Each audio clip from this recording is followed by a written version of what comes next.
The villain era is not what a lot of people talk about on the internet. The villain era is not the era in your life where you are deciding to be mean or selfish or vengeful. The villain era, as I discuss it, as someone who studies mythology and all the ancient texts for fun, is what I do. Um, your villain era is when you are you one thing. Let's get one thing straight. You are always the hero in the story. There's a lot of content online these days, which I find rather silly. How you doing?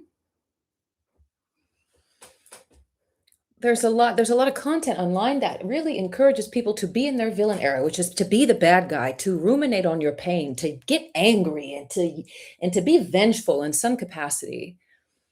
But I find that powerfully irresponsible considering what mythology actually is. That mythology is one of the most durable artistic technologies, if you will. It's a type of cloud technology that carries the most important data about the soul's adventure through life within its symbols, within its structure, within its plots and characters, within the archetypes that are consistent through every single myth since the beginning of time, since the beginning of story.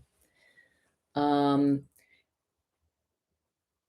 Being in your villain era means that you are the protagonist, the hero who is facing their hero, excuse me, facing their villain. You are Luke Skywalker facing Darth Vader for the first time. You are Neo facing Agent Smith. You are not Agent Smith. You are not Darth Vader. Being in your villain era is the what encountering the villain looks like, means in mythology. It's a symbol, it's an archetype, it's this tarot card, if you will, that represents the student growing, the protagonist going from student to master. It is the critical threshold of your coming of age. This particular coming of age, when you meet the villain, every hero meets a villain who forces the hero to confront the fear that blocks them, the fear that prevents them from going from student to master. It is a fear that masquerades as a virtue. Said another way, that your villain era is profound, damn near debilitating shadow work. Your villain era is not you being angry, being mad, being vengeful, being the bad guy, being selfish for the first time. The villain era is shadow confrontation that forces you to see the biggest block in your creative path, which is you. Taking accountability once and for all for the creative journey, not waiting for any more permission, not pursuing your creative passion as you conceived of it when you were a child, but marrying your talent with adult conviction, adult responsibility, adult devotion. Yeah?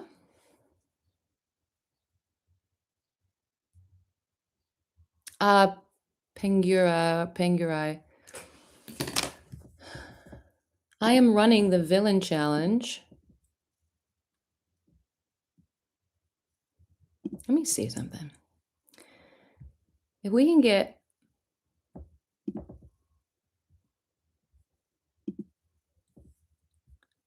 30 super chats, I will do a discount code for my next villain challenge.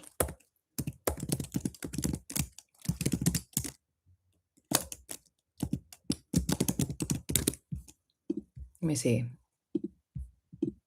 I'm new to this stuff, so forgive me if it's a little tedious.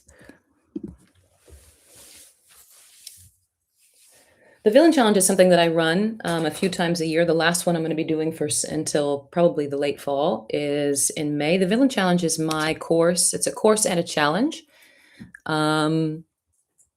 It's the kitchen sink of everything that I provide. It's a 30-day course that I call Villain Challenge 75 Hard, but for creativity. I run it for 30 days at a time, but there are rules for discovering and embodying creative maturity, going from student to master in this way that we're talking about, There's rules, 30-day challenge, and there's 5 workshops with me in a month. Um, but yeah, feel free to drop a question in the chat. Is there anyone who's in the villain challenge here? I just put it up in the Discord for people to come hang out. Oh, are you in there? Cool. I'm going back and forth between the Discord. I have a Discord for artists. It's like my little secret school for artists and hangout space. I just let everybody know that I was going to be chatting. Oh, Ingie, hey, how are you? But yeah, if you have questions, yo, you're welcome. I'm glad it's helpful. Hey, Shakira. Happy birthday.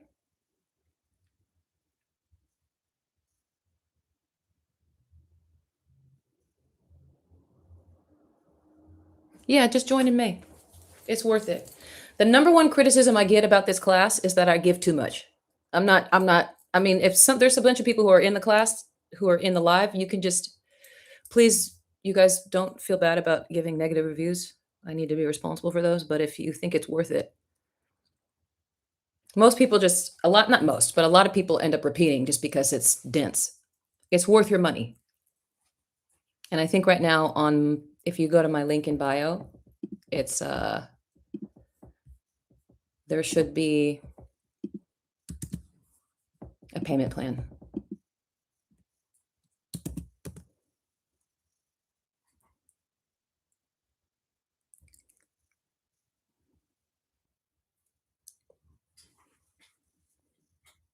Oh, thank you. Thank you so much.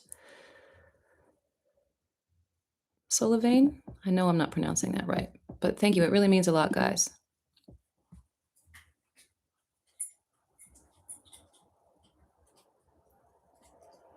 But yeah. If we get, I don't know, I've never done this before. But if we get, they said set a goal. So if we get to that goal of 50, I'll give a big fat ass discount for the villain challenge for anyone who attends this live. Oh, cool. Anyway, okay. So if you got questions, I've been an outcast in my own city, but it made me venture out and I worked with major artists and shows. Can you share some advice for artists that feel outcasted? Yeah, that's a good question. Oh my gosh, thank you. Thank you guys for the gifts. This means so much to me.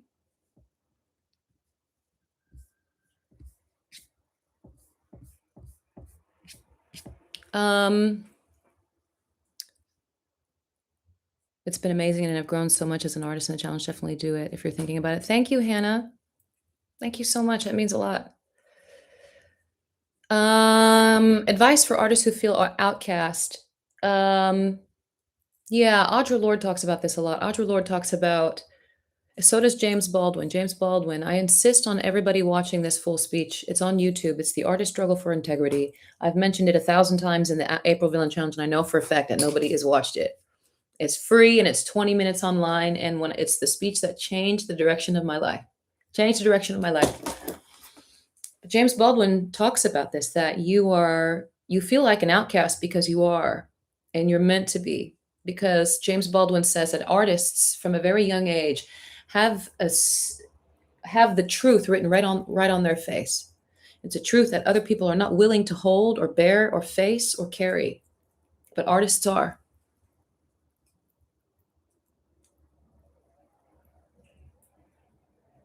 Hey, good to see you.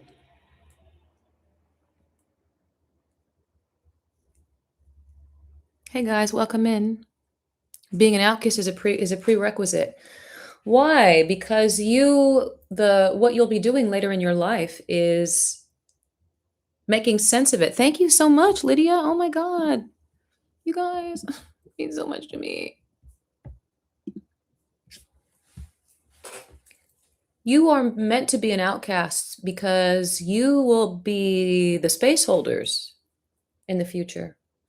There is something that you are allergic to. There is something about the status quo that you are here to process and make sense of it, and you're an outcast because you're supposed to be on the outside observing.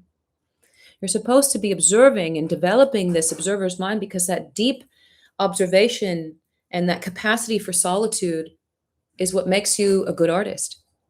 Being able to sit and think and process and feel very deeply. There's something about being accepted that in this in the early stages that I don't know. I mean, it's a little bit of a shame that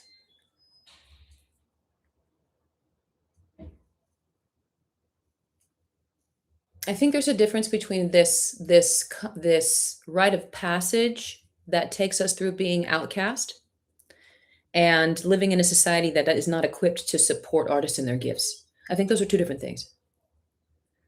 But I think that even if you come from a perfectly supportive family community, there is still going to be an outcast era.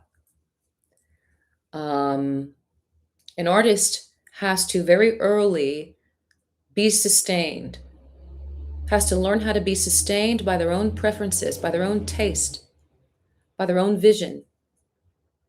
They have to learn how to comment, critique, analyze, express deeply, get to the core of things, get to the truth of things. In your outcast era, that's what you're learning.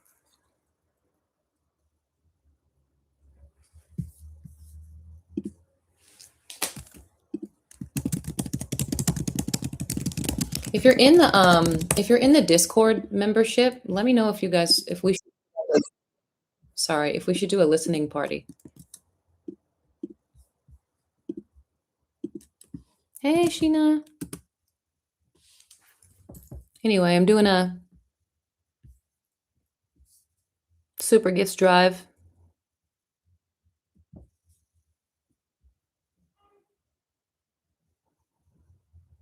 We get to a threshold, and I'll give a fat ass discount for the Made Villain Challenge for anyone who wants to do it, or a free workshop. Your support means a lot, guys. I'm a one-woman show, and I've got a lot to give. I promise you that it helps a great deal. The Discord is for anyone who wants to sign up. Yeah, it's for people, anyone who. I'll get that link too.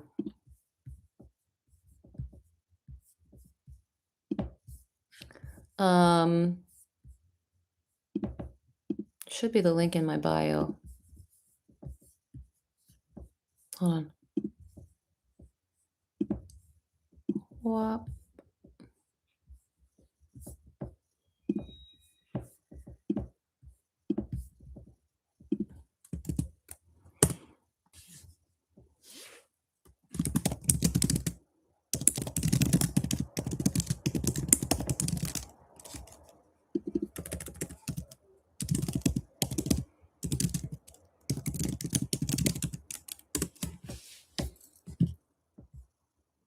Yes, I was just going to say that Sheena hosts.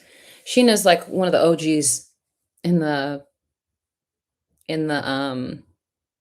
Discord, and she hosts an open mic night every Sunday for people to come share their art, just get feedback, express, practice being vulnerable, practice being seen in a safe space. You can ask for feedback or you can decline feedback, whatever you want.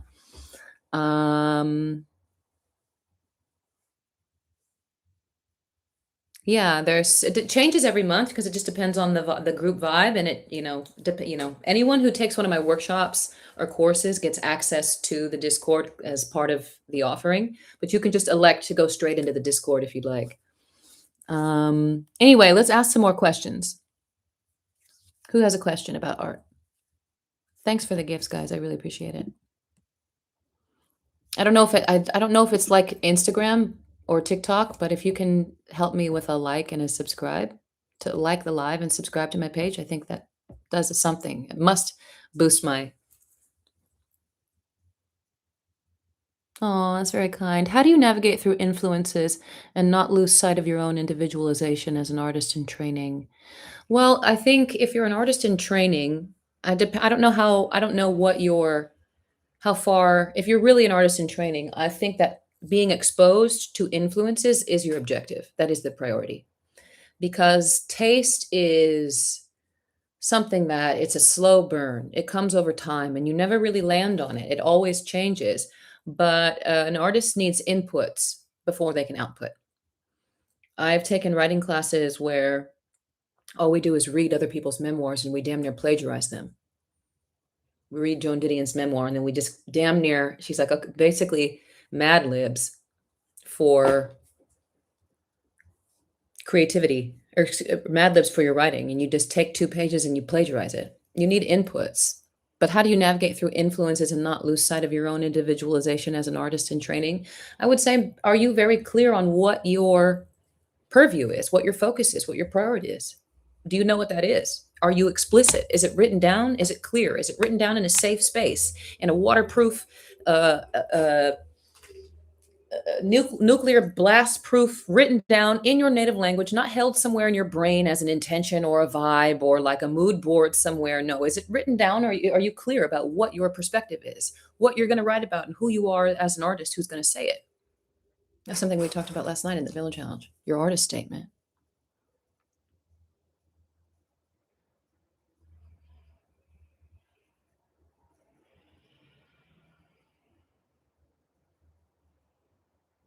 Everything is art. If you, not everything is art, everything can be art.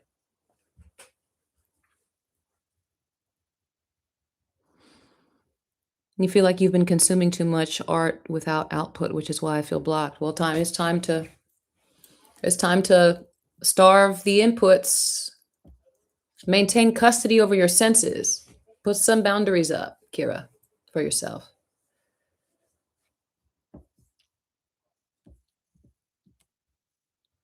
Just finish my master's in fine art at the moment, feeling very low about the work I'm about to show in the final show. How do I handle it?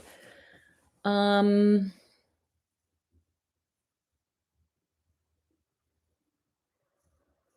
Grad school is a tough environment. If you're at the end of your master's degree, you're probably demoralized for reasons that have nothing to do with the quality of your work. And I think it's important to disentangle yourself from that confusion. Uh, Grad school is tough. It's a tough, controlled environment. There's politics. There's the same people. You're dwindling on energy. Um, but you're in grad school to learn, not to arrive at some magical place where you get selected for the hyper exclusive um, artistry circle. You're there to learn. Even if the adults in the room, the teachers that are there, the professors don't treat you like that. Even if they've convoluted that process for you, even if they have made you feel like you're there to arrive, to be perfect, to pretend and cosplay as, um, Jackson Pollock or whatever. You're there to learn. You're a student. Being a student means making mistakes. Being a student means discovering what makes a good work of art according to your own standard and what doesn't. If you feel low about your art, try not to be ashamed of the fact that, I mean, look, okay, let's just do a show of hands in the chat. Show of hands if you recently created something and you're not proud of it. Like you tried, but fuck, man. Show of hands. If you created something and you're not thrilled about it. Or if you've ever gone through that experience in your life, raise your hand. So there's only 2 of us. Just put your time and effort into something and you're like, eh.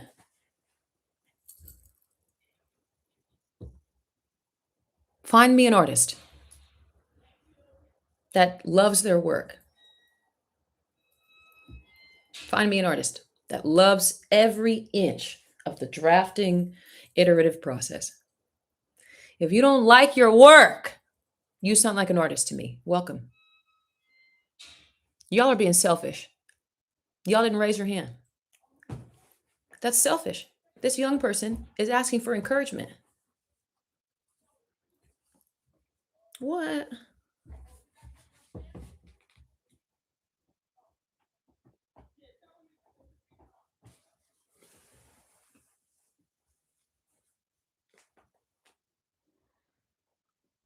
Being a Star Wars nerd, have you ever seen Andor? I've seen some of it.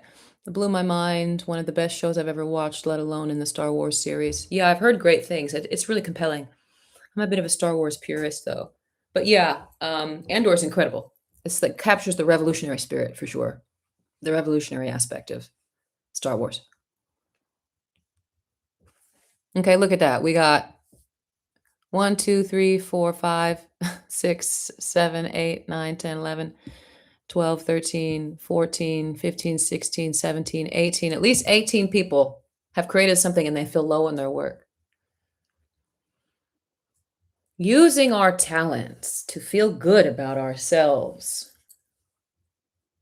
That's not what art is for. And that's not what your talents are for.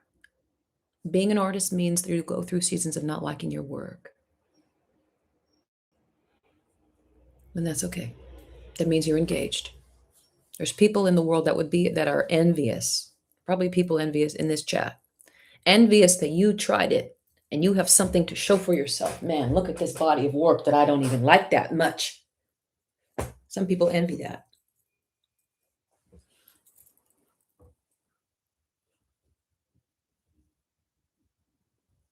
Who else has a question? What are some habits to avoid in your experience? You got to pick, you got to narrow it down. What are some habits to avoid? That's a big subject. In what? Pick a category of life. What do you mean? Is it important to share the shitty art too? Yeah, of course it is. Of course it is. Who says it's shitty also? You don't know, guys. You don't know. You have no idea. It's not up to you you're not the decider of good art and bad art. The audience is. It's their experience that matters. I'm just currently, I know the way I penciled in my eyebrows doesn't help, but I am flabbergasted at how asymmetrical my face is right now. Like, I know the way that I penciled in my eyebrows doesn't help, but fuck.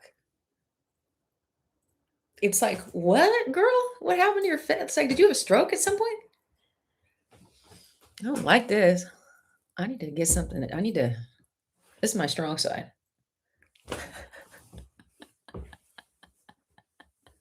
Hey, Alice.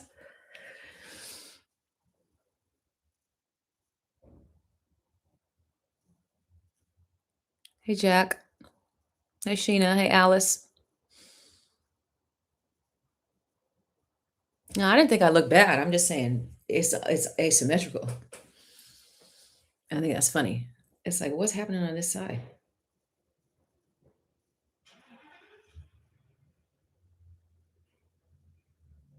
It's really funny. It's like this whole side is drooping. It's probably my fascia. Look.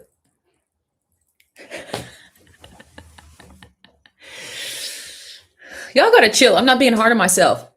I just think it's funny.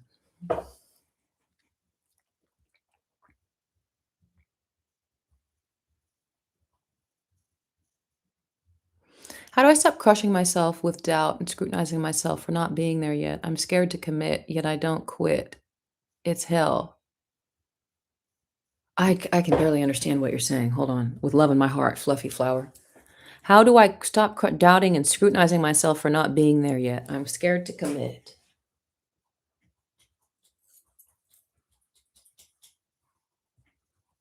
Now, fluff. Now, fluff. How do I stop scrutinizing myself for not being there yet?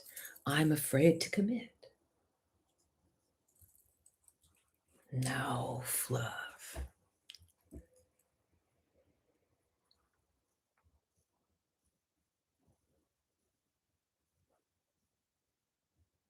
How do I stop crushing myself? Hey, thank you, Jack. It means a lot. Thank you so much.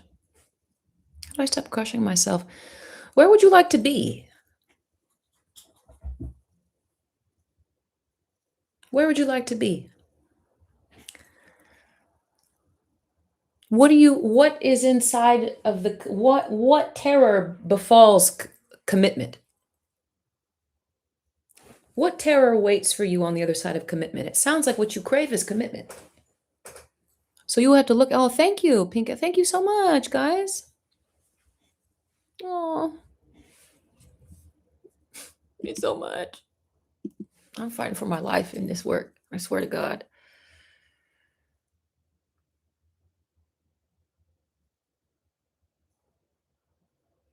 Someone told me to treat my art like a lover, and when I remember, how do you find your creative tribe? We're here. I want to get back to this question though, because I almost don't understand it. How do I stop crushing myself, doubting and scrutinizing myself?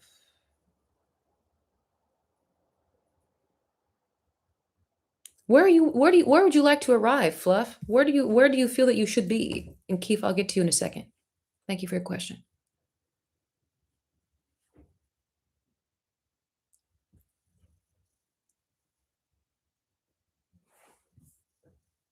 How do I stop crushing myself with doubting and scrutinizing myself for not being there yet? I'm scared to commit. Look, y'all. The extent to which I'm about to start frying this chat in a second with love. The extent to which we are so damn conditioned, ready to be hard on ourselves. Where are you supposed to be?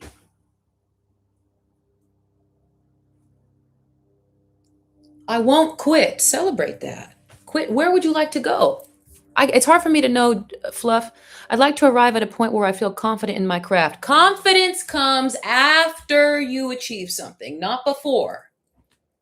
Not find me a singular human being with across any discipline of any variety, across any task or objective. Find someone who is confident before their brain has the data to tell the rest of the body and nervous system, yes, you are safe, and yes, you are good at this, and so you have nothing to worry about. Find me this pursuing art, is it using art as this way to feel infatuated with yourself, selfishly using our talents to feel good about ourselves, is not what art is for.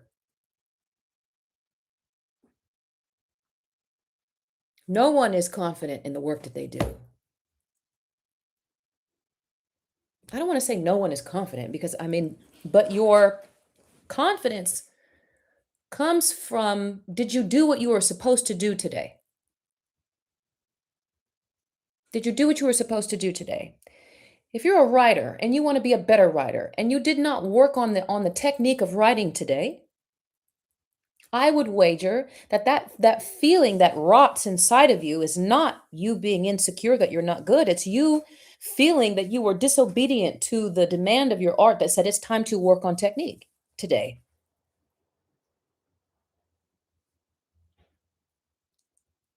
Growing up and maturing as an artist, for me,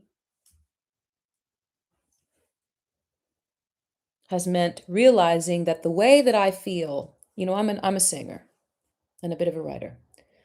The way that I will never feel about my own voice the way I feel about my favorite voices when I'm listening and sitting in the audience. That the confidence of someone in the seat, in the arena, comes from being obedient to the craft, comes from tending to their technique, doing what you were meant to do for the day, trying to have an audience experience in the seat of the artist. You're going to be looking down a deep well for a long time. It's a bottomless pit.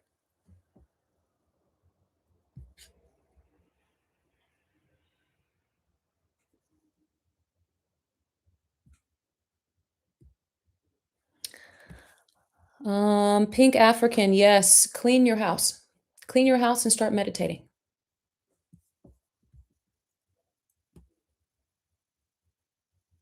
Don't worry about that yet.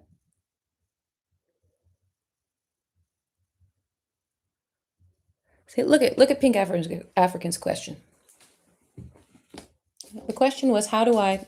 Well, the question is, one of my issues is that I have many interests, but I've never actively pursued. So I don't really have one medium. Why is that an issue? Why is having more than one interest an issue? This is what I mean when I say we are so profoundly conditioned into thinking that something is wrong with us. Something is no, nope, I should have one interest.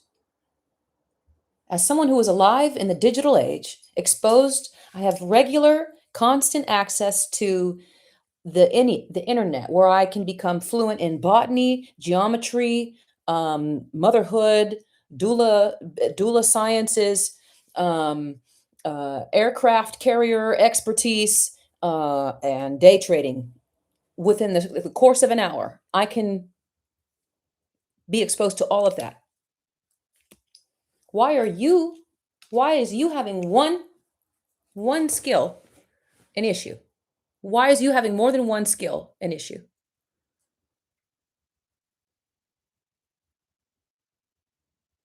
I am disobeying my own demands to get better.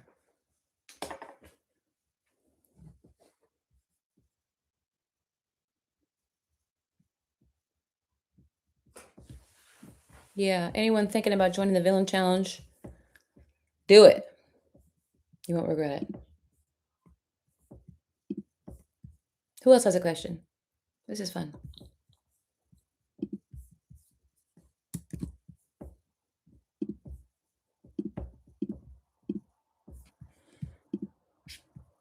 I think if you use the discount code YouTube Friends, there should be a discount.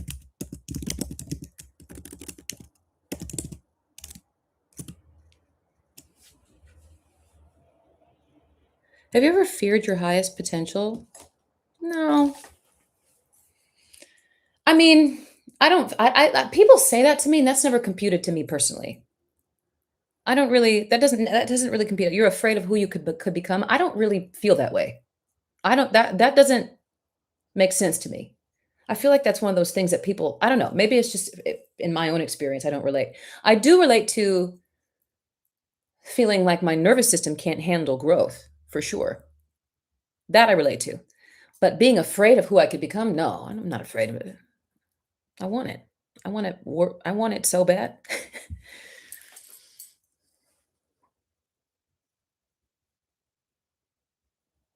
I think some people do fear the responsibility. I don't know. I'm trying to be honest with my. Do I fear potential? Yeah, there's. The thing about me and fear is that when I think about being afraid, like there's something about me and fear where it's like if I'm afraid of it, even if I deal with it or find myself dealing with it, like there's nothing within fear to reason with. I don't know if that makes sense. Listening to fear as if it's wisdom is not something that I do. Not that I as soon as I become conscious of something as a fear, it evaporates from me. It takes a long time to disentangle that sometimes, depending on how deep it is. But like, I don't know if as soon as I can see that I'm afraid of something squarely, I'm like, oh, this is bullshit. The fear is so useless. It has no bearing on anything. Like fear is not a thing. Like it's not. You don't even have to fix it. You don't have to address it. You don't have to get to the bottom of it. You don't have to. It's not. It's mind games. My language fails me in this moment. But like, man, I'm really looking at my lopsided ass face right now. This is hilarious to me. It's like, do I sleep on this side? I think I do. I have two different faces. Or maybe that's really funny. Also, the nature of the aspiration motivation for expansion can relieve the fear of perspective, if that makes sense. I recently was discussing with an artist how clear you try to keep your life for art. Unfortunately, I've cleared out onto isolation. I found those not supporting your path will pull into drama. I agree. How to deal with losing ambition? I've lost all ambition in the last year. I don't have any ambition left. I used to. I can't believe it. I don't have any fucking ambition. What the fuck am I going to do with ambition? Ambition for what? What does my desire have to do next to the will of God? What I aspire to is to want what God wants for me. But like there's this thing I've recently discovered in my life where ambition feels fear-based. It feels futile. It feels silly. I really wanna. I really wanna because that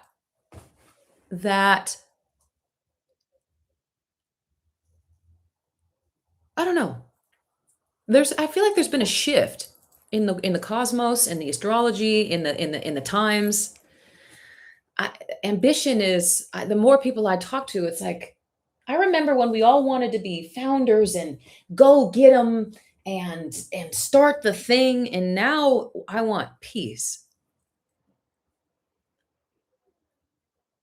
and I want to feel well and I want to be obedient to God. That's what I crave. And sometimes when I find myself doing ambition things, if I really tap in, if that makes me, oh man, I'm a little dysregulated. I'm running from something. Now, that's I mean ambition. So I don't know if you mean ambition. Maybe you mean general motivation. Usually, when I lose motivation, it means that the thing that I once was motivated to do is no longer my soul's priority for my life. That there is a new objective, and I need to find out what it is. I would also say that you can't do something, certainly not something new, if you do not enlist your body in the process. If you're wanting to make new friends, create new art, go harder in the paint, and you're not bringing your body along with you, it's going to be hard, brother, because I hate to break it to you, but your body is the one that's doing it. I know you think it's your talent and your specialness and your mindset. Your mindset. It's your body. I don't care what it is. I don't care what it is that you are doing on this planet. Your body's doing it. You want to change your mindset? Your body's doing that. Yeah? Amen? Wanting to be stronger, do more, get out of your own way, and leave in your body within the same conditions, with the same inputs that it was in when it was stuck. If you want to hold a bigger idea from the inspired world and you want to bring something larger into the world, if you want to carve out more space for yourself, if you want to do more, your body, and you're not meditating, you're not dealing with your fascia, if you're not eating, if you're not adjusting your nutrition in such a way that supports a different experience, it's going to feel uphill than a motherfucker. That's what I'm telling you.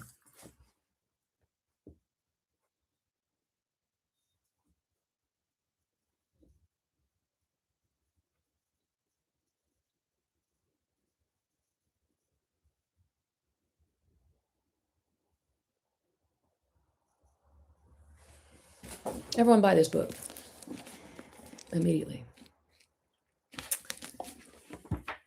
How do you change the body? Well, I mean, well, how do you change the body? You know the answer to that question. That's what I'm talking about. Let's lock in. Everyone get into your third eye right now. Everyone take a deep breath and lock in. You think I'm playing. We're about to lock in. Ready? Here's what we're going to do. We're going to stop bullshitting for a second. We're going to remember, just for a second, our divine nature, the supernatural nature of who we are. Right now, we're going to remind ourselves and one another. We're going to hold that intention for ourselves and equally for the 77 of you in the chat. Hey, man, my prayer is that everybody here remembers their godliness right now. Y'all think I'm crazy. I don't care. Y'all think, oh, she's just got weird. I don't care. Because I cannot have no tea, no shade. I'm on your side. No judgment for any questions that come forward, but I cannot have people thinking that they do not know the answer to the question, how do you change your body? Now, is it a good question? Is it worthy of discussion? Are there infinite strategies? Are you interested in my perspective, my specific answer? Yes. And I'm here. I'm happy to answer. That's what I'm doing it here for free. Damn near for free. Damn near for free. Any donations you have would help, but not required at all. I don't expect them. The question is, how do we change our bodies? Man, if you know the answer to that. Nutrition, breath work, meditation, change your environment. Anything that your body deals with, there's infinite ways to change your body. You can change your clothes. Your hygiene, fitness, nervous system work, nutrition, hydration. How do you change your body? How do you really change your body, though? It's I think, the fundamentals, and I don't mean to be difficult the way I just was, and so I will try to answer with a little bit more specificity. Nervous system first. Nervous system first. At any given moment, our bodies, the nervous system is asking us, are we safe? Are we safe? Are we safe? Are you safe? Am I safe? Is this safe? Is this environment safe? Is this person safe? Is it safe now? A million times a second, your body is asking you that question. Is it safe? Is it safe? Are you safe? Think about that for a second. Think about the fact that your body, the only thing that your nervous system is asking, the only thing that your nervous system is interested in is your safety. I want this person to feel safe. We need to feel safe right now, and the next minute, and the minute after that. Safe, safe, safe, safe, safe. Safety. Your body asks the question, am I safe? Your body also answers the question, am I safe? You can increase your body's capacity to answer in the affirmative. Yes, we're safe.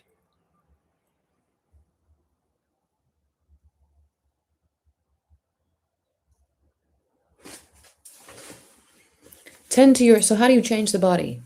Tend to your nervous system's capacity to tell you that you are safe. That's breath work, meditation, the food that you eat. I keep looking at this like, I swear to God, I was like, I must have had a stroke last night. Face just, half my left side just falling off my face.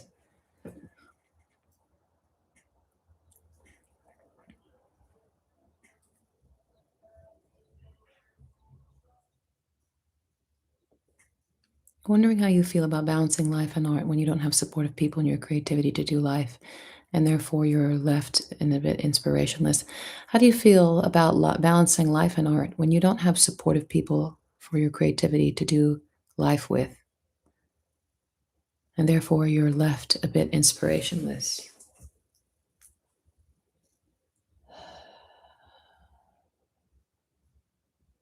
I believe that's a very serious thing. In my life, how do I handle it? I change my life. That's how I handle it. I'm doing that right now.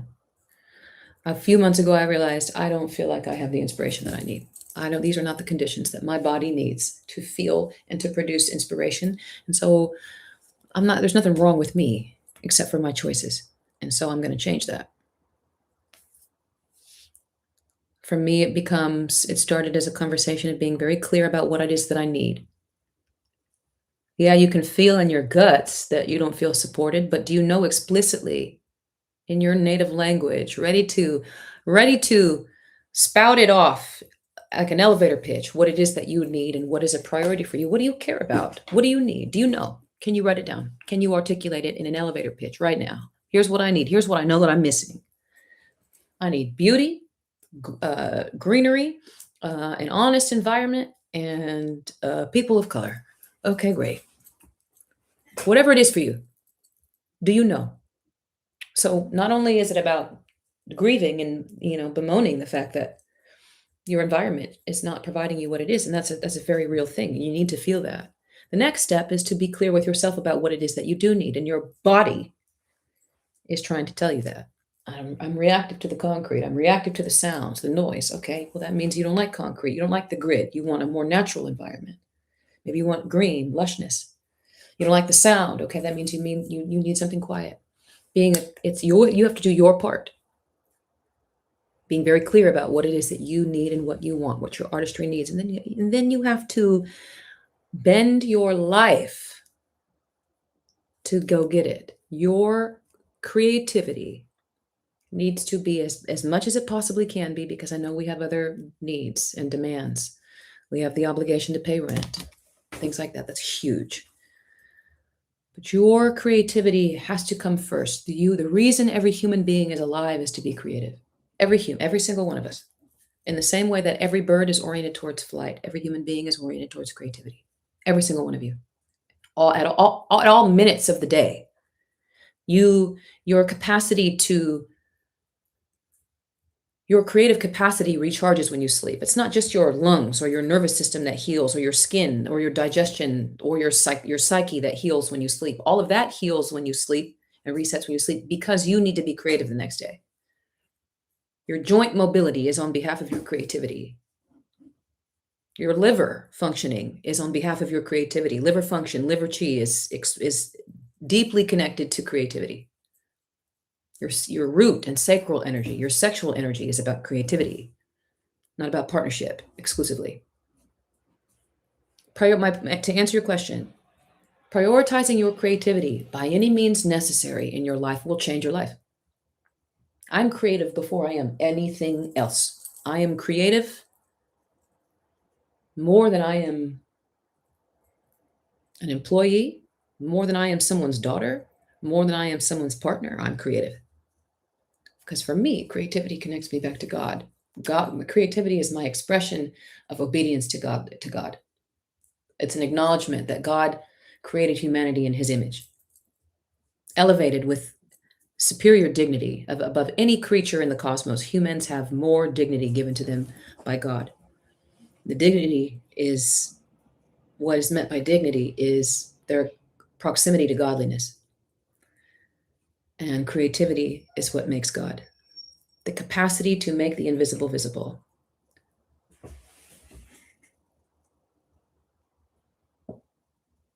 Being around networkers is killing me. Same. When I lived in my fear body, my art sucked and was scared looking. I started solo hiking and yeah, I love that. Correcting the fear body. Yep. Yeah, get your ass into nature, guys. I need a righteous invitation and people who value psychological safety. I joined my friend for about 15 minutes in a 2-hour set this past Saturday. I had a fear of stealing the limelight and hesitated. I'm not quite following this. What do you think about artists who have a lot to do? Oh, all this jazz took your question away. Thank you for the likes.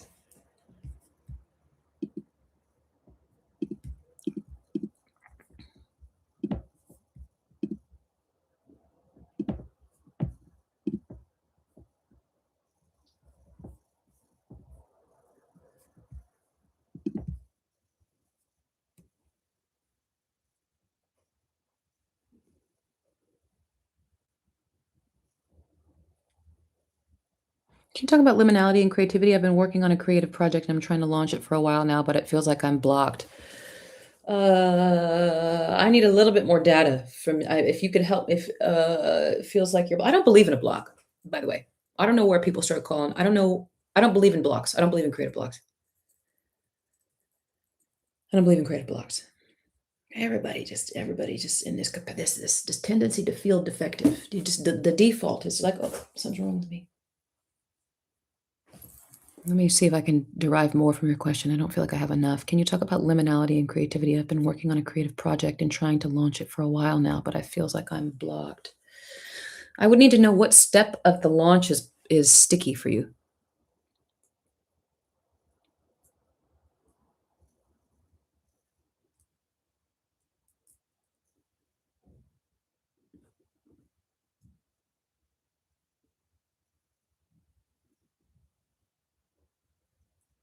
Amen, artist Jazz. Amen. Liminality, it describes the being no longer who you were, not yet who you will become. Liminality refers to this very critical stage within rites of passage. It's an anthropological term. This anthropologist, Victor Turner, studied rites of passage all over the world in traditional society, early society, early human ancestors. Liminality, not yet, no longer who I was, not yet who I will become. You are in the middle stage. But I would need, there's something it feels, it doesn't, I don't, there's something about, I just get the sense, Mariah. I've been working on a creative project and trying to launch it for a while, but it feels like I'm blocked. Something feels like I feel something else is involved in that. I'm not quite sure though.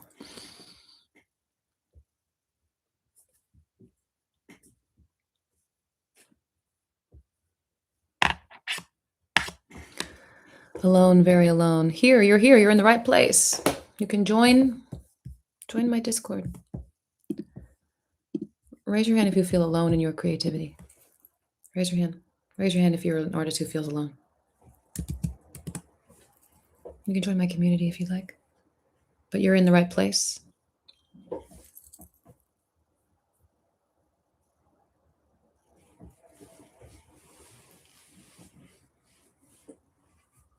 How do you find aligned friends in your 30s? In my experience, finding aligned friends is contingent upon being very clear about what it is that I'm craving. There's this, and it also, I have to be very clear on what it is that I want and what it is that I care about. I'm an adult. What do I care about? What are my priorities? What is the type of environment, support, community that I actually need? And then in my experience, that didn't start coming until I created it. I sent it out into the world. But there is a space there's a sensation, a feeling that I need. It didn't start coming until I created it.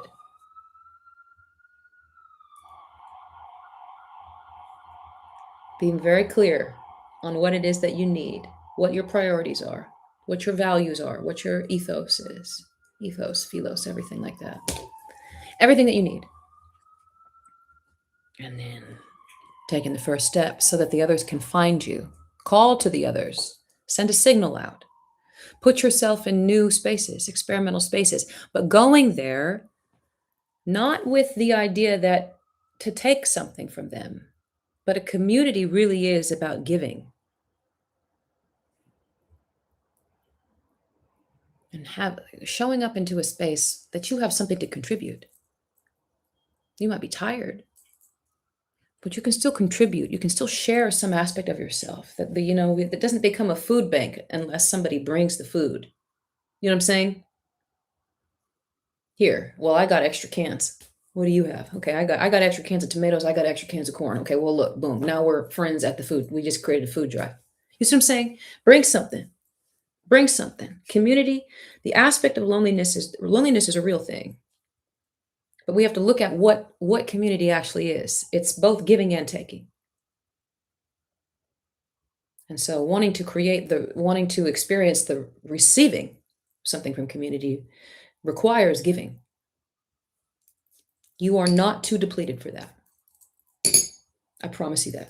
I know loneliness is tough, but you are not too depleted to give. You have plenty to give. And the capacity to give is you can not hemorrhage. At the very least, show up, be very clear on what it is that you need to receive. I've also witnessed a shift in the experience of the writing in cursive. I hope they keep teaching the skills in schools. I don't know anything about that. I've been familiar. Who's the hero? You are the hero. You are not ever the villain. Being in your villain era means that you are the hero who is encountering your own inner villain. We do not ever decide to take up and be the bad guy, to be the mean guy, to be the guy that has a painful backstory and then does something with it. That's what good does that do? What is that? I can't stand that about it. There's this woman who's been plagiarizing my work online, and I have to address it soon because it's getting out of hand.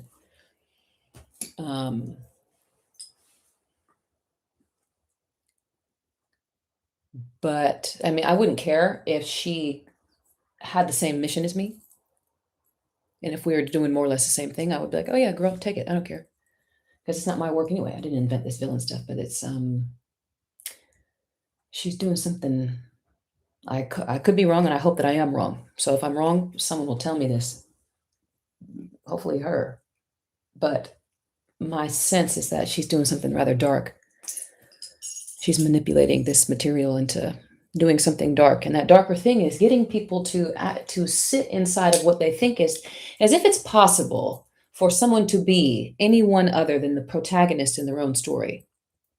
The hero is the protagonist, so you cannot be the villain. You cannot be the flying monkeys. You cannot be the yellow brick road itself. You are always the protagonist. The villain is resonant to us deeply because the villain represents our shadow material. The villain era is the times in our lives when we are forced to confront a fear, and not a fear that is external to us, a fear that is within us. There's some aspect of ourselves that we are not willing to be. We are too afraid to be something, to do something. You're afraid to be mediocre. You're afraid to appear weak. You're afraid to be vulnerable. And so the villain comes in every story to expose your weakness. Here you are thinking, and then the hero in that instance thinks that they need to overcome weakness to defeat the villain. But the villain represents shadow work. And so the hero must embody what they are afraid of being to discover a new power, a new capacity within themselves, and to go from student to master. Oh, I'm so glad.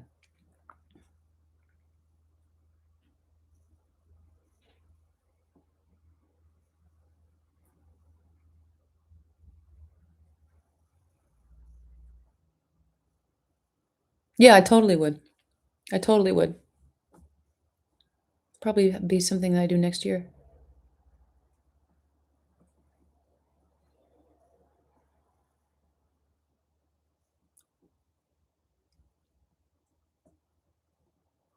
Yeah, I just find it so irresponsible that all these people out here in the world are like,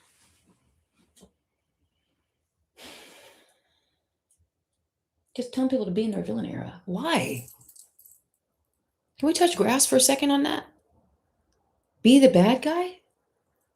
Why? Why? Because I know it's like all in these recent films. That's why mythology is very powerful. Mythology compels us.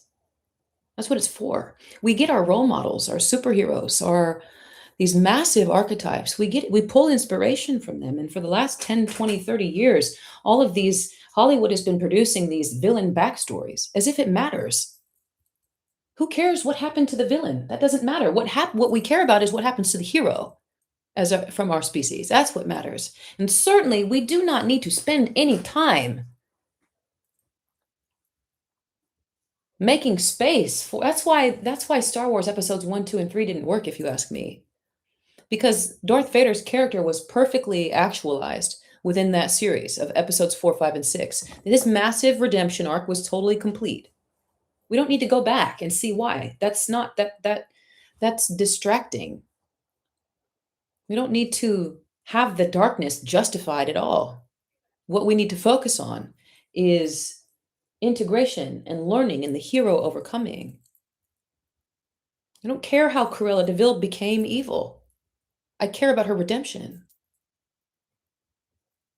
I care about the hero that faces her. That's what mythology is supposed to be about. But in the last 20, 30 years, it's become so powerfully distorted that people feel that it is actually noble, justified to spend time in this darker villain era just because you're hurt. Imagine creating a world based off of your hurt alone and thinking that that's what we're supposed to do as humans. Now, do we all spend time doing that? Of course we do. We all spend time there. But we have to carry on. And all these massive stories, these fictional characters that we look up to, because we're all conditioned. Every human looks up to their myths. We look up to the Avengers and to Star Wars and all these people. 1,000 years ago, they looked up to, or 500 years ago, they were looking up to Norse mythology, and the Greeks were doing their thing. We look up to, we always have as a species.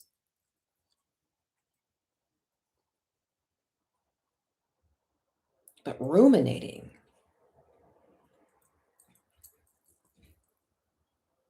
I don't like that.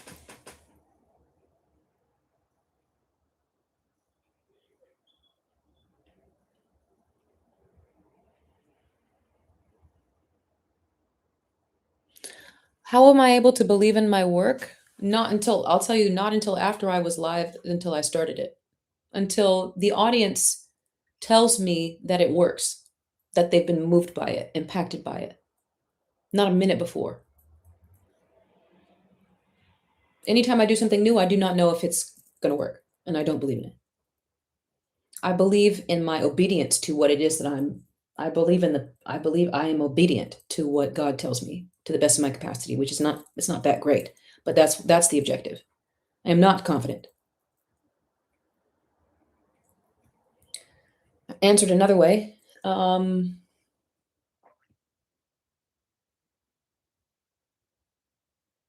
I don't know. I say this a lot, but I kind of don't believe that a person. I don't believe that it is in human nature to truly doubt your creative capacity. I don't believe that. I believe that God created us all to be creative, and we were created in His image. I believe that it is human nature to aspire and believe in our creative capacity.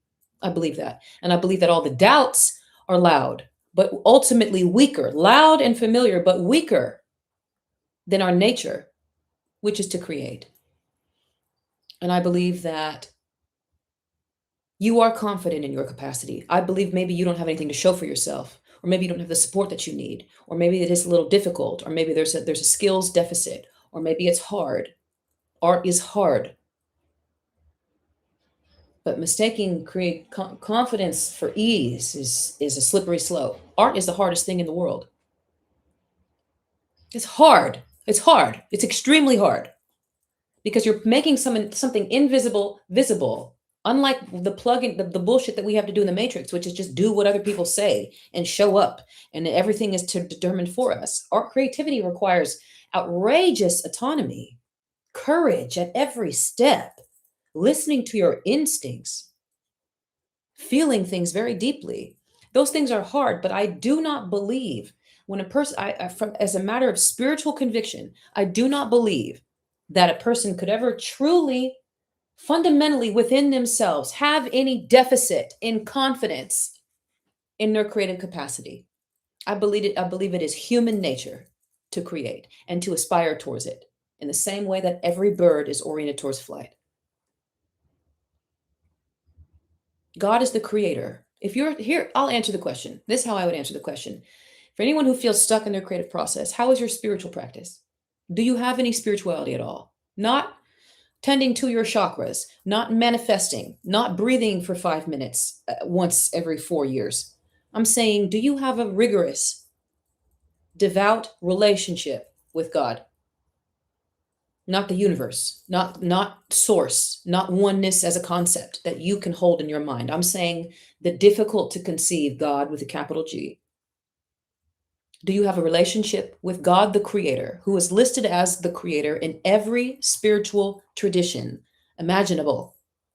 Every last tradition has named God as the Creator. The topmost moniker when describing God, God the Creator, the Alpha and the Omega, the King of Kings, etc., and so forth.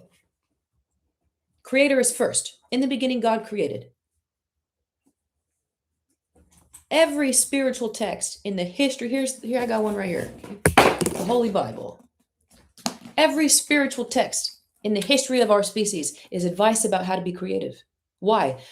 Because its creativity is our foremost priority as a species. Open up the Yoga Sutras. It's about creativity.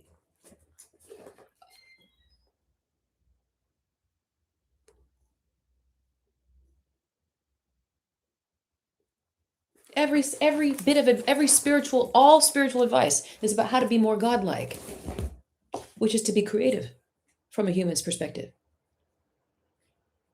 So how do you have confidence Strengthen your relationship with God the Creator. You are creative. God the Creator, the source of creativity itself. Strengthen your relationship with that. Learn about what does it mean to, what does it feel like from the spiritual perspective to be disconnected from God, to be listening to evil. If your creativity is connected to your godliness, and your creativity is your purpose assigned by God, just like the bird's assignment is to fly. And if you don't have the confidence to do that, maybe that means there's evil afoot. It is beneath the dignity of our species to not be creative. Imagine that. Imagine a bird not having the capacity to fly, or just doesn't want to fly. Everyone born with wings but doesn't want to fly. No, every bird is born with the desire to fly. They just get up and start flapping their wings. They're born and they flap. It's nature. Same with us, with creativity. How else do I answer this question? If our human nature is to be creative, then the spiritual texts across the various traditions encourage us to maintain custody over our senses. Human beings, unlike birds, have free will.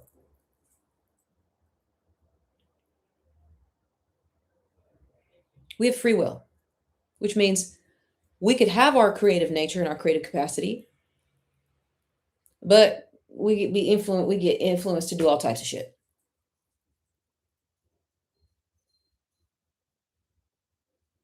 You can either participate in the fortification of your senses on behalf of your creativity, or you can participate in the exploitation of your senses on behalf of your creativity.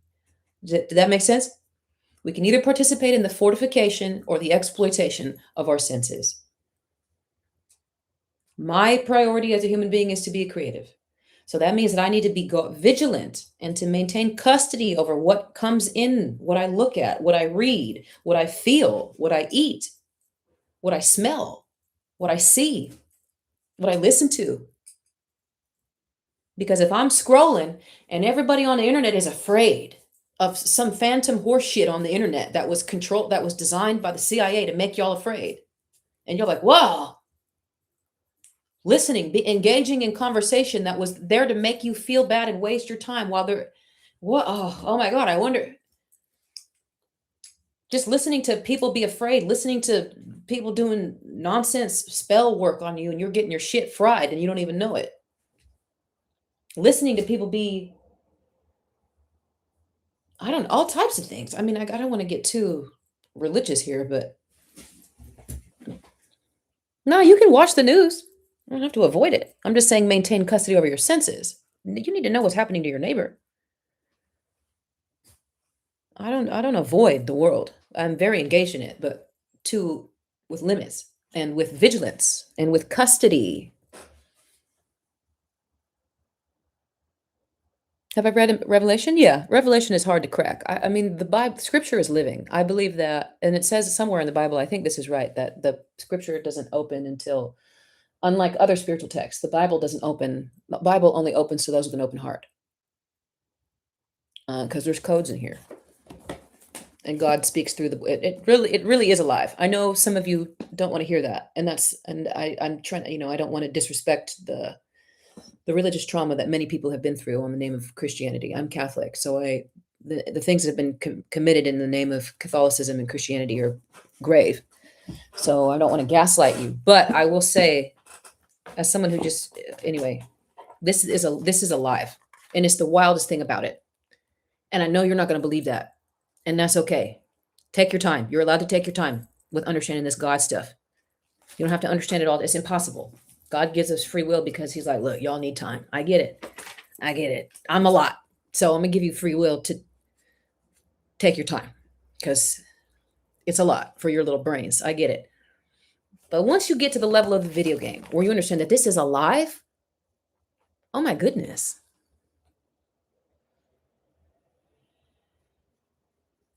TJ.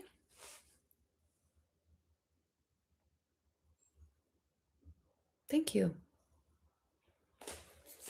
God is good. Come on, Black people. Don't leave me hanging. God is good.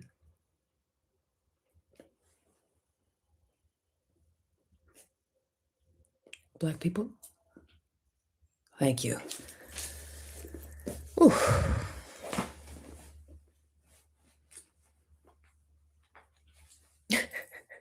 Thank you. And all the time, God is good. Y'all late. Wake up. Jesus. All right, let's go back to the Holy Spirit, Lord. What do you want me to say? Once you get to the level of the video game, this is a living, it's alive in a way. I know people say that, and you've heard a lot of distorted Christianity where you just think someone's being cringe when they say that. They're just being cringe and weird and corny and boring and like lame. And there's plenty of Christians like that. But once you get to the level of when you actually, oh my God, no, oh my God, it's alive. Look, you know how everybody loves a little alien documentary and a little, oh, let's get inside the Egyptian pyramids, late night History Channel documentary, conspiracy theory. Let's talk about the codes and the emerald tablets and the sacred geometry technology. Once you realize that Christianity eclipses everything in that mystical code, quantum. I'm saying it's extraordinarily dense, and it's alive, and it only opens to people with an open heart and at a timing that God Himself decides. It's extraordinarily mystical.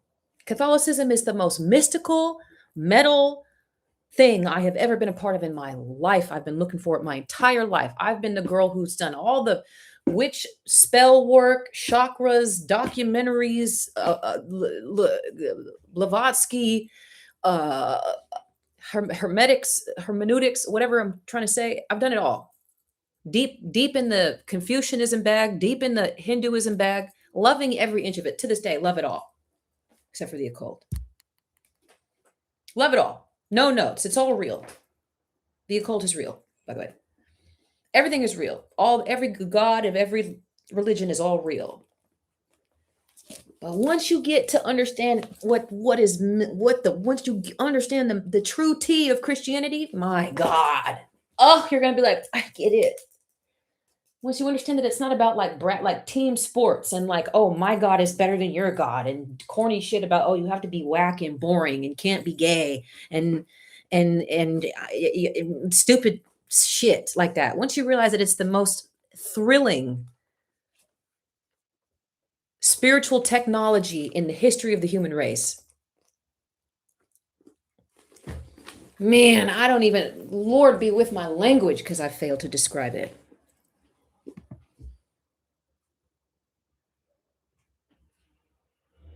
Yeah, Ancient Aliens, Da Vinci Code, man. Forget the Da Vinci Code. Look, man, why don't you read about Dan and now this is for the people who are already Christian. Chat, are we anybody in here? Anyone Catholic? Chat.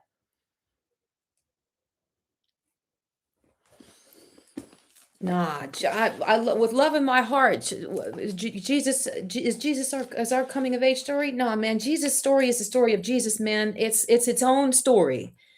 And it's not a metaphor. It's not a stand-in for what it is. It's a real story about a real guy who had a very specific assignment, and everything about him is right. Man, I know. I can hear it. Like, damn, I liked her. I really liked Vanessa, but now I didn't. She's on this Christianity shit. I mean, even the parts of the Bible where it's just like names and lineages. I'm like, now that I understand it, I'm like, oh my God. It's fascinating. But the true tea, when I'm mature enough to understand that the most thrilling part of the Bible in terms of codes outside of the Gospels, the Old Testament. That's where the tea is. That's where the codes are. Codes are everywhere. But I mean, that's when oh my God, anyone there in the level, everyone make it to that level of video game? I'm 38, so I'm a little late. What's the part? Oh my God, King of Solomon. Anyone know that there's whole sexual rot? No, I don't want to call it rot. I don't know what to call it, but there's a whole book of the Bible that's just about sex, and it's like, did anyone know that? Song of Solomon? It's about a man and a woman talking about how like they're basically sexting back and forth. It's in the Bible, and it's rich. One of my favorite things to discover about Catholicism is how sensual Catholicism is. You know how you know the Kama Sutra? It's about sex and the body and energies. Read Saint not Saint Pope John Paul II. He wrote something called the Theology of the Body. It puts the Kama Sutra in diapers. Puts it in diapers. I promise you. I was reading that and I was like, sheesh. Woo. The tea, here's the tea. Here's the punchline. God said this. What God said. Here's what God said. Man, let me give you a little gift. It's gonna be sex. That's what it's gonna be. It's a little gift. You're gonna love it. That's what God said. You're gonna love it. Oh, you're gonna love it.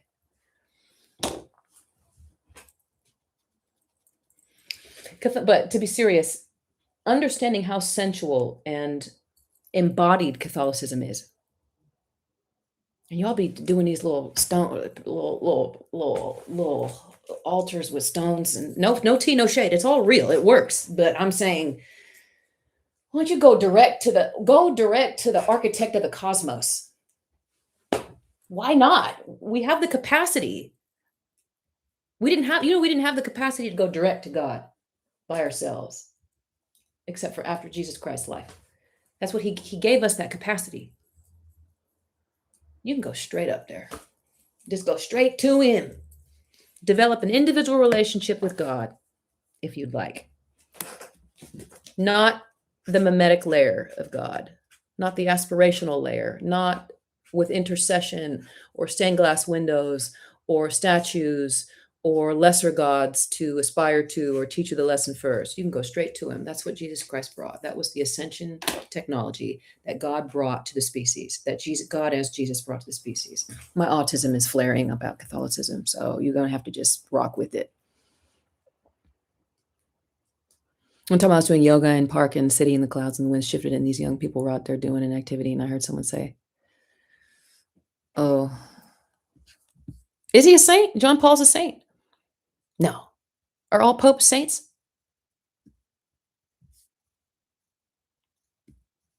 Yeah, please stay away from people doing black magic. Why are you doing that, guys? Why? Why are we doing black magic? Why are you doing magic at all? Why? Why are we doing that? Why are you doing that? I remember when I used to do it. And it came from this fear. Deep down, deep in my bones. Didn't even know it was there until God exposed it. Thank God. And it was basically, I remember having this conversation with God. I was like, I'm sorry. I was so afraid that I tried to outpace your plan for my life. Trying to do extras. Imagine that. Trying to do extras. When the architect of the cosmos is right here. Not over there, here, right on top of you. Not inside. Inside, physically inside your DNA. Inside. I'm over here trying to do extras with my little rocks and stones. Girl, stop. You don't got to do that. You don't have to do that. For me. For me. Oh, he is a saint. I didn't know that. Thank you. The NIV Bible, the Protestant Bible removes 6 books or 6 or 9 books of the Bible. The Protestants. Now Luther. little joke.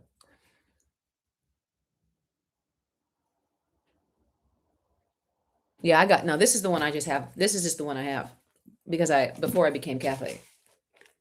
Who's your saint? Charlotte, who's your saint?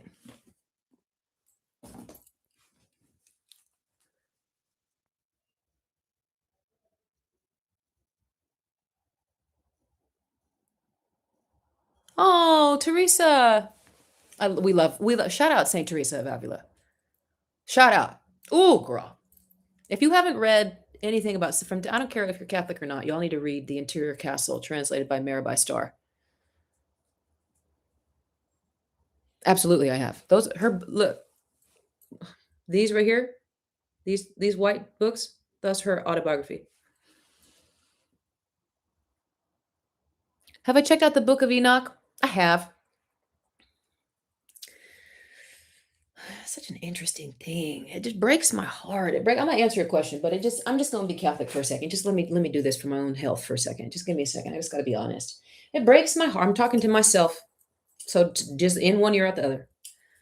But it breaks my heart when we start talking about God and Jesus. And it's so hard for us to, and it's on me. It's on me as a Catholic. I'm a disciple, so it's on me. That's my fault.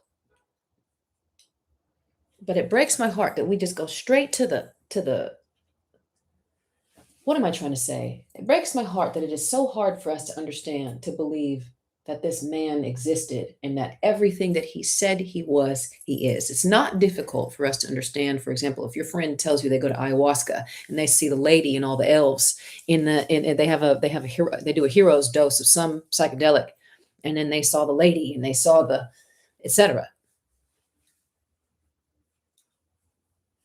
But it's so hard to believe. But anyway, have I read the Book of Enoch? Yeah.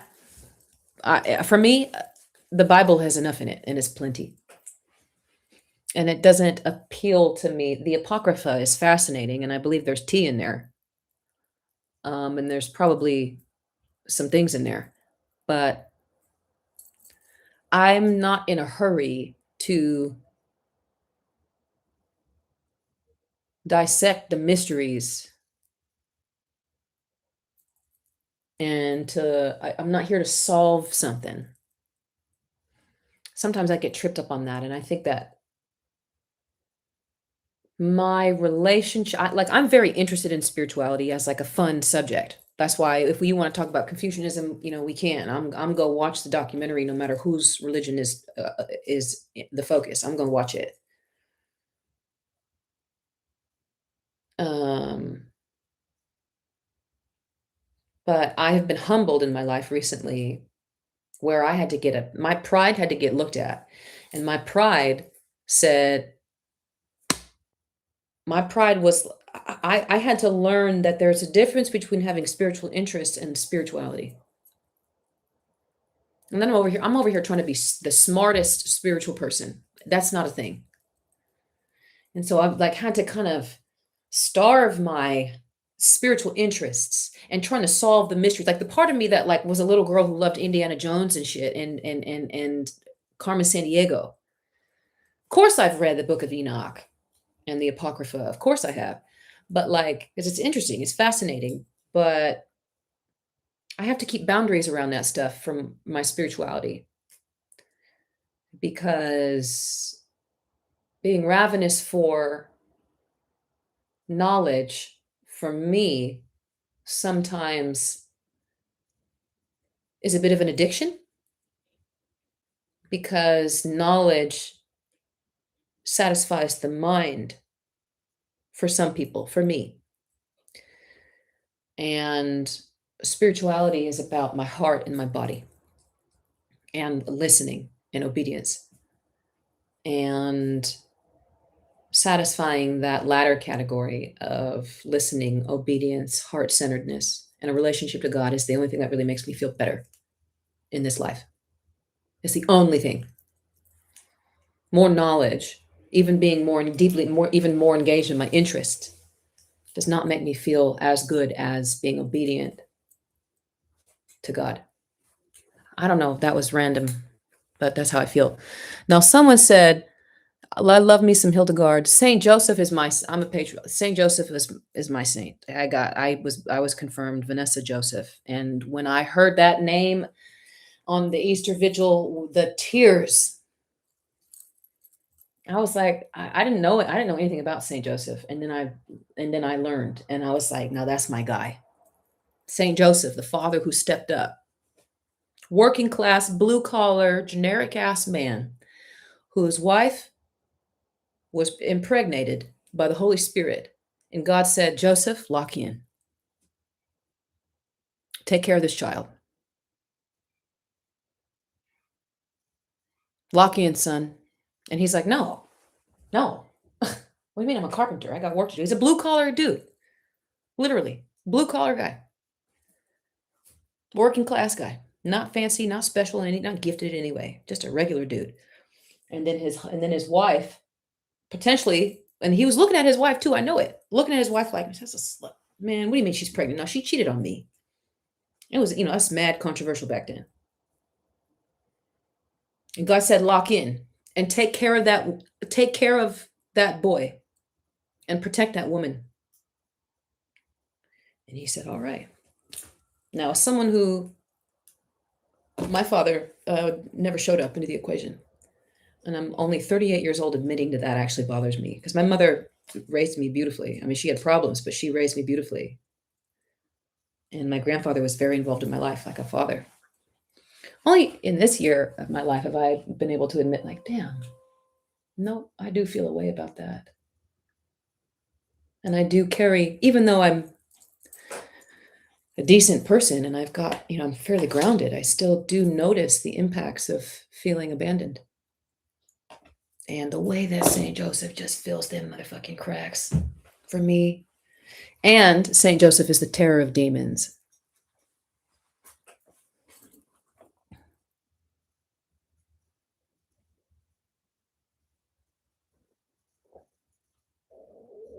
How are you obedient to God? It requires listening first and discerning what he says. How are you, how to become obedient? I mean, God is so loud that it's hard to ignore it. Now, if you don't have a relationship, man, I really have to deal with Sheena, are you still here? My fascia is really, I'm glad I can see it now because I feel like I'm even talking like this. It's so funny. Look, like my smile is half, or maybe it's the camera. I feel like it's like, I'm going to go deal with my fascia. Anyway,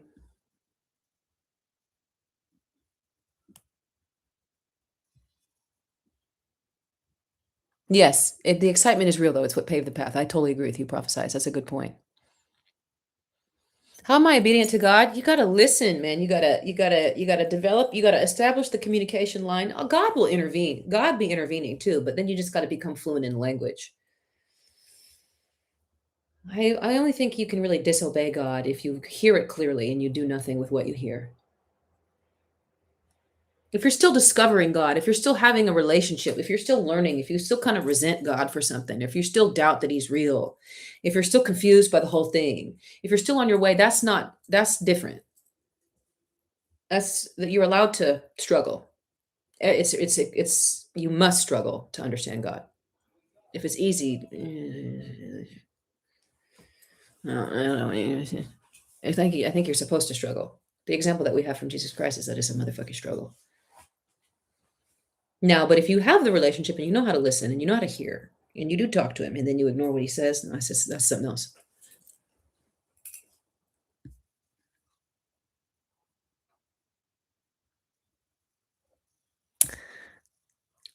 Nothing wrong with magic. It just depends on your intentions. Music is magic. Nothing wrong with magic. I agree with you there. Magic is real. Nothing wrong with magic. I disagree that it depends on your intentions because the magic is so real that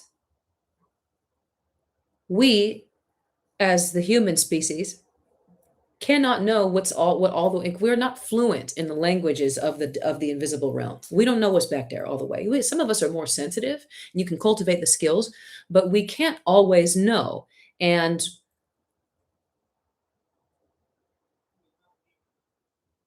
you can have an intention that is good, but that it is still not serve God.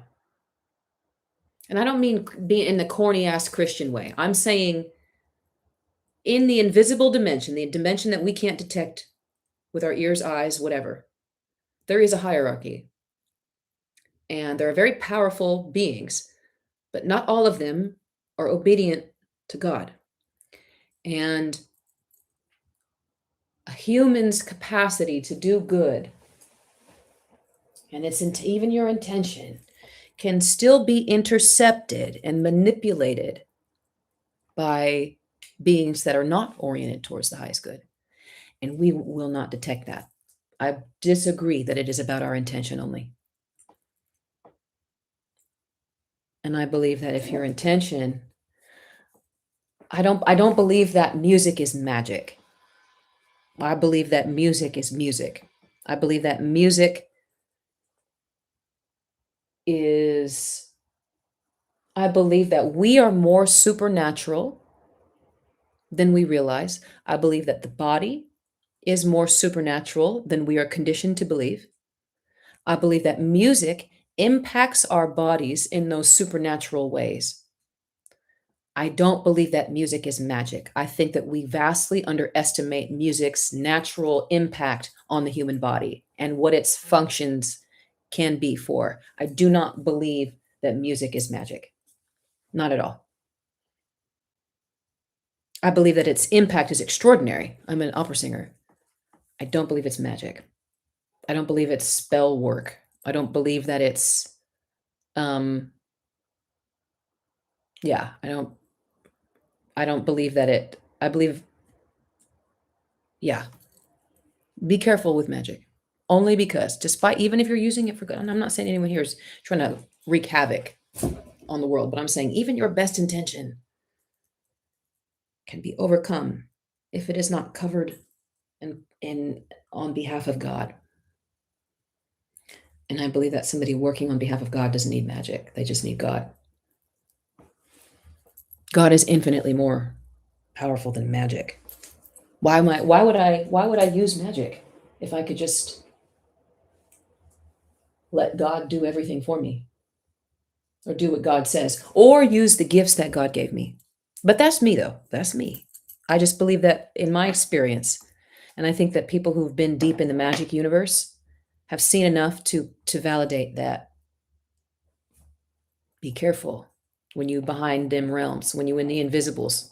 You don't know what's back there.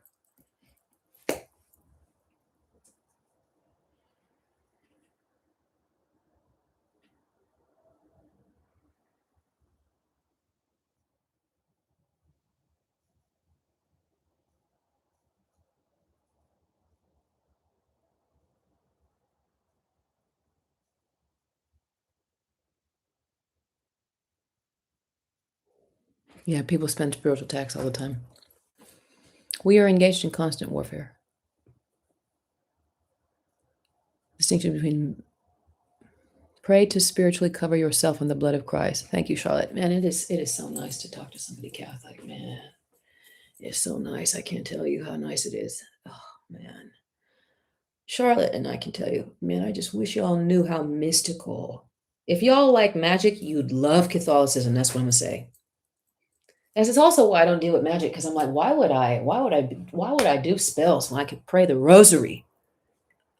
My good golly. When I could say the rosary in Latin, why would I deal with magic? It eclipses it. I take the Eucharist. Oh my God.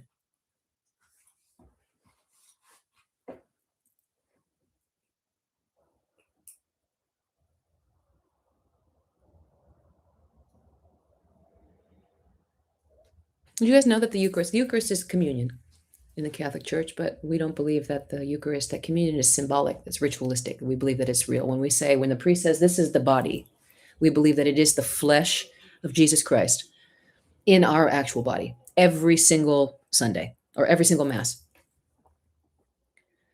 There is something within Catholicism called the Magisterium, which documents all the mysteries since Jesus' life, studies them rigorously. The Vatican is equally, it's not just priests, there's statisticians, doctors, scientists, psychiatrists, astrologers, astronomers, etc. Every type of vocation.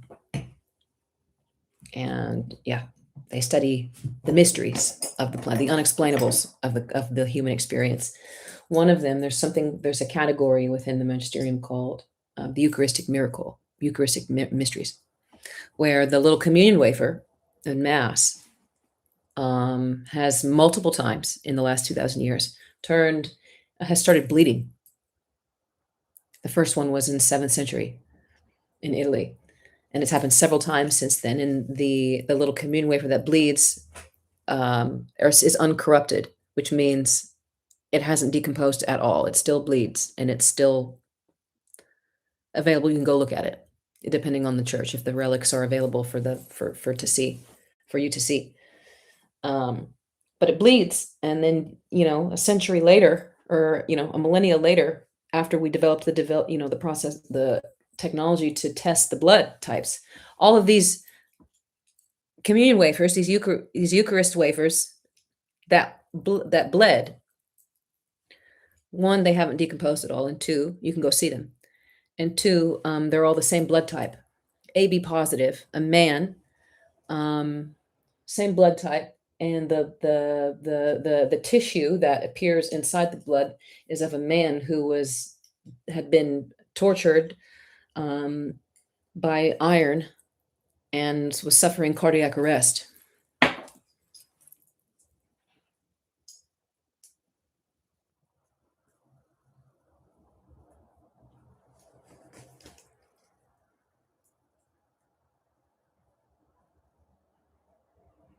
Anyway, read about the Eucharistic miracles.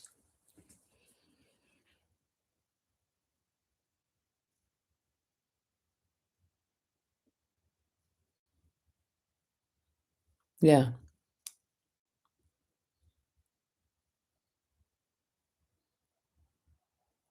Yes.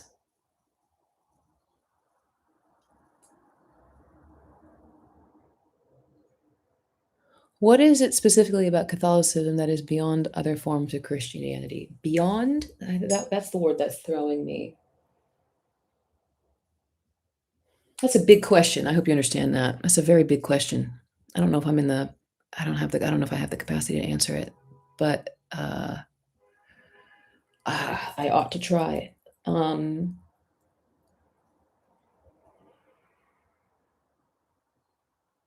yeah, what is it that makes it beyond? I mean, Charlotte, what would you say?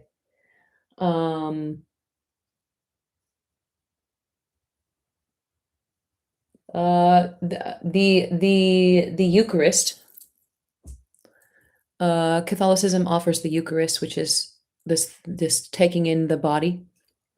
Beyond is not the right word. It's a fuller is great. Thank you, Charlotte. I just became Catholic on Easter, on the vigil. I've been wanting to do it for years, but it just happened officially. I just went to the catechism, so I'm new in some ways to a lot of this stuff. It's fuller. It's a fuller, more, yeah, full is the right word. It's fuller Christianity. There's more of the stuff you need in it. What are those things that you need according to the good Lord? Um, think of these things I'm about to say as technologies, spiritual technology that you must have according to God. The Eucharist. You need to eat the body of Christ as often as you possibly can. Every day would be ideal, but we don't be doing that. At a bare minimum, once a year. And then the sacraments. There's these handful of things that a human being must do, aspire to make sacred their human experience. A sacrament is something that elevates the supernatural. There's certain aspects of life that make us more supernatural. One of them is the sacrament of marriage. That's a common one that people think about. Marriage is not a human technology. It's not a social event. It's not a human ritual. It's a supernatural ritual. It's a technology.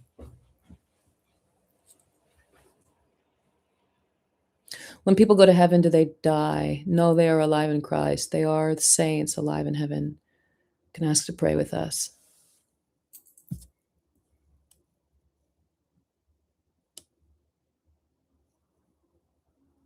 Hey, hey, Wilton. Any opera? Yeah, listen to Tosca. That's my favorite.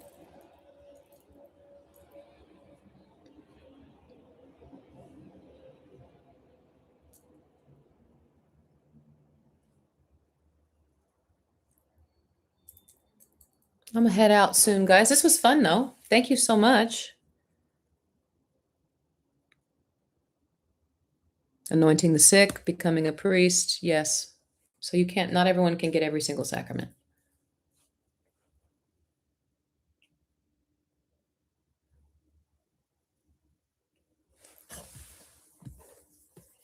Well, this was fun. Don't forget to like and subscribe to my page or become a supporter. It all helps. I think the entry level support is $5 a month. It would mean a lot.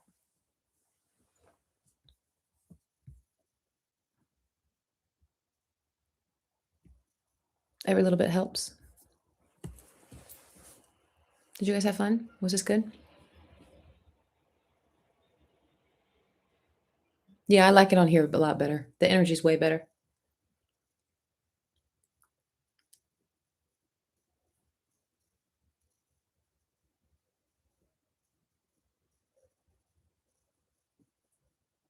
Oh, I'm glad. Thank you, DJ. Yeah, like, subscribe, become a supporter. Every little bit helps. I'm on a mission. Thank you. Bye, guys.